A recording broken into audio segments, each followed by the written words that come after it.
Okay, trying to finish up this Ampeg. I've got it biased right now about 18 watts idle, and the 7591As are 19 watt tubes, so that's pretty good. After being on a while, I've felt that this 5 watt resistor in the cathode, which is the value on the schematic, I think it's running a little too hot. So I'm going to replace that with a 10 watt, but it may not be this value. This is 150 ohms right now. I'm waiting to hear back from the owner as to whether he'll be using this at 120 volts. We've got 126 coming out of the walls right now in Memphis, so this thing's running way too hot, or whether he's going to be using it with a Variac or a brown box, etc. I would prefer to run this probably somewhere between 110 and 114, and I would bias for that. Everything would be much happier. Other than that, the amp is overall sounding pretty good. I've got a little bit of a hum in the output, which may not be audible through this lav mic. And it's probably an imbalance in these 7591s. Based on everything I'm measuring, I think it's just these tubes are not well matched. I'm about to get a test pair in that's not a 2x stock, but I can get a pair. And if the problem goes away, I know it's the tubes. If the problem remains, I know it's not the tubes. But sometimes that's the only way to find out. So microphonics in the preamp tubes. This one's the most microphonic. It's in the least, it's in the spot where it will least affect the rest of the signal. When it was here, the entire amp was noisier and very microphonic. Anywhere you touched, you could hear it coming through really loud. The owner has a whole bunch of 6SL and 6SN7 tubes, so I don't need to do anything other than confirm that it's working right. I expect that hum will go down. I don't want to add more filtering until I know that it's not the tubes, because typically with a cathode biased amp and you have this level of hum, it's just that you don't have full common mode cancellation because the output tubes aren't well matched.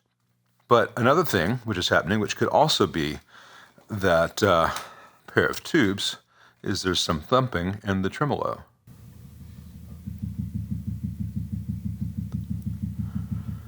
It's not the terrible kind where the speaker moves and you don't hear anything. It's just, it could be a lot of things. I've tried some various Princeton tricks to lowering and putting a resistor between this wire going to the intensity pot and this film cap, which is feeding it.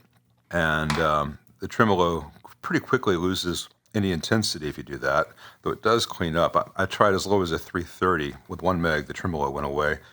That's the value found in a Princeton. I'm probably going to revisit that. I think I'll probably put in a 500K pot and just wire it as a variable resistor and just turn it down until hopefully the problem goes away. Other than that, it's sounding quite promising. I can't do the full volume thing right now because my wife's zooming like she likes to do.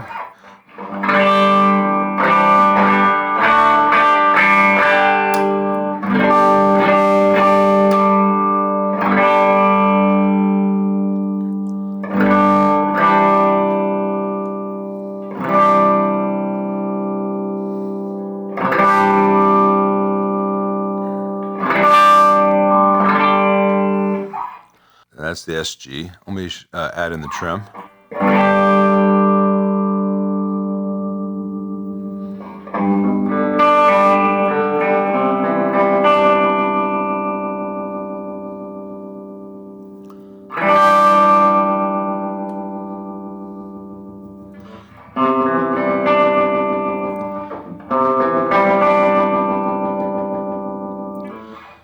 And as the thudding gets worse as you turn it up, there begins to be that glitchy, nasty sound in the output, which is something common to a lot of cathode bias trims. You find it in the Fender 59 Vibrolux.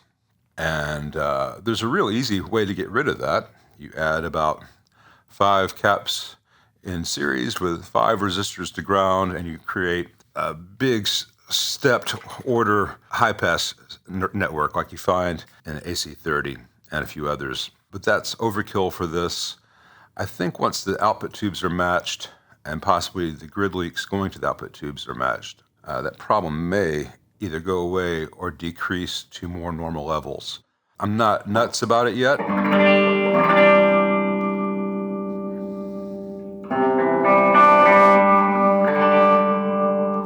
But for an amp that was just powered on for the first time after probably being a total shit show for decades, that's a very promising place to be.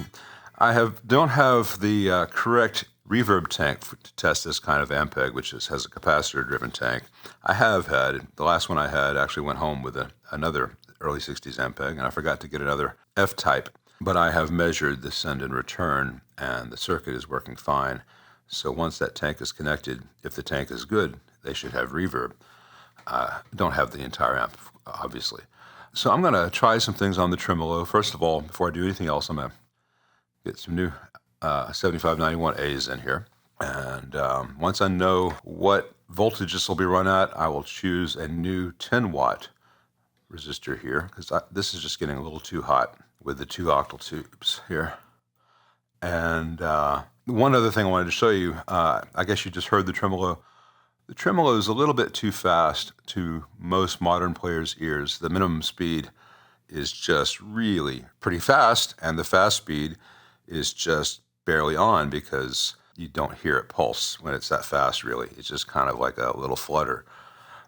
So I'm going to try to talk to the owner as well about not removing this WEMA, but putting another cap, either putting another cap in parallel with this WEMA here to decrease the, slow down the minimum speed, which will also slow down slightly the fastest speed, or changing the resistor to ground from this cap, which would do much the same thing.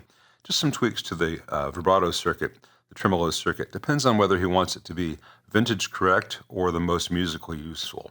A note on such tremolos, you'd find this in, like I said, the 59 Vibrolux. You'd find this pretty much the same in the GA18Ts from Gibson's. A lot of amps from this era had a very similar bias trem circuit.